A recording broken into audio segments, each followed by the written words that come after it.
Доброго ранку, шановні українці! Сьогодні 11 березня 2022 року, 9 година ранку.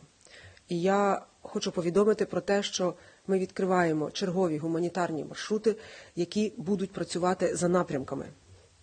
З міста Маріуполь Донецької області в напрямку міста Запоріжжя.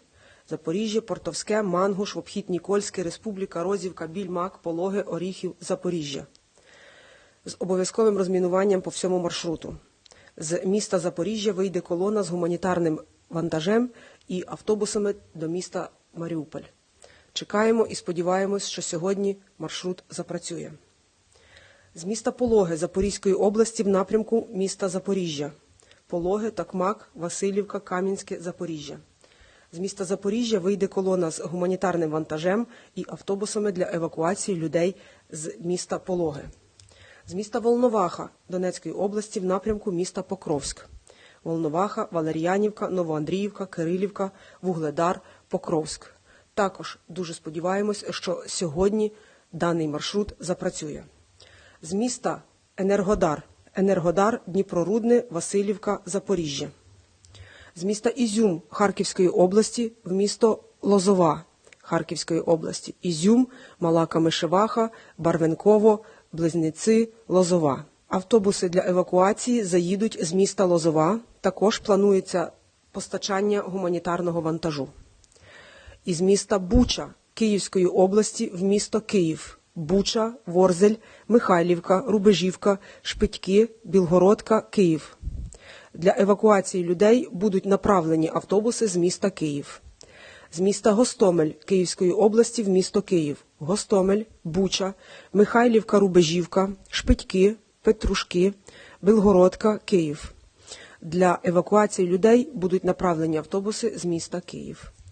З селища Козаровичі Київської області в місто Київ. Козаровичі, Лютеш, Старі Петрівці, Нові Петрівці, Вишгород, Київ. Для евакуації людей будуть направлені автобуси з міста Київ.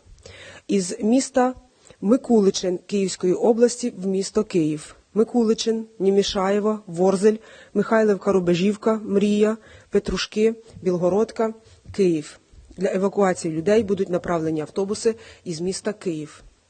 З міста Андріївка Київської області в місто Житомир. Андріївка, Липівка, Макаров, Небелиця, Ставище, Кочеров, Коростишів, Глубочиця, Житомир. Для евакуації людей будуть направлені автобуси з міста Київ.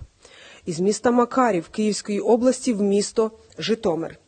Макарів, Небелиця, Ставище, Кочерів, Коростишев, Глубочиця, Житомир. Для евакуації людей будуть направлені автобуси з міста Київ. З міста Бородянка Київської області в місто Житомир. Бородянка, Пісківка, Малин, Радомишль, Житомир. Для евакуації людей будуть направлені автобуси з міста Київ. Бородянка вчора не запрацювала, про що було повідомлено Червоний Хрест, і я щиро сподіваюся, що сьогодні запрацює. Також хочу додати, що ми розробляємо нові маршрути гуманітарних коридорів, які привезуть такі необхідні медикаменти, воду, продукти до Херсонської області, до Чернігівської області, знову ж таки до Харківської області і до інших областей, які дуже і дуже потребують. Працюємо, буду інформувати протягом дня про результати відкриття таких гуманітарних маршрутів. Разом до перемоги!